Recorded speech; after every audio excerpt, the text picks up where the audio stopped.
ఇదిలా ఉంటే గంటా పిటిషన్పై హైకోర్టులో విచారణ జరుగుతోంది. రాజీనామాను స్పీకర్ ఏకపక్షంగా ఆమోదించడంపై హైకోర్టును ఆశ్రయించారు Ganta Srinivasarao. Assembly standing council, ఎన్నికల కమిషన్ ప్రభుత్వానికి నోటీసులు జారీ చేసింది హైకోర్టు.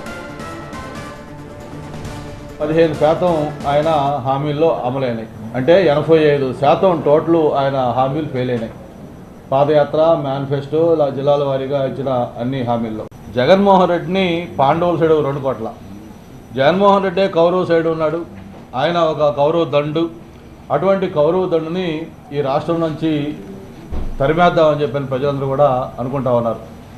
ఎందుకంటే ఆయన అర్జునుడిని పోల్చుకున్నాడు, కానీ ఆయన పెద్దల్ల రావణాసురుడు, లేకపోతే ఒక దుర్యోధనుడు. ఏదైతే మనకి పౌరాణికల్లో ఉన్న అన్ని విలన్ పాత్రలు ఉన్నాయో అవన్నీ కూడా ఆయనలో మిక్స్ అయి ఉన్నాయి.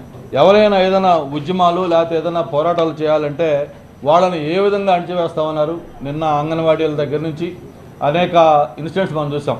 ఒక పోలీసుల యొక్క దమనకాండ ఈ ప్రభుత్వంలో ఏ విధంగా వాళ్ళని వాడారో పోలీసుల్ని మనం చూస్తూ ఉన్నాం. జగన్మోహన్ రెడ్డి గారు 2019 ఎన్నికలకి ఎవరైతే మీ కుటుంబంలో నీ విజయం కోసం రాత్రి పగలు శ్రమించారో, మరి మీ చెల్లి కానీ మీ తల్లి కానీ వీళ్ళంతా ఈరోజు ఎక్కడున్నారు? ఎందుకు నీకు వ్యతిరేకంగా వాళ్ళందరూ కూడా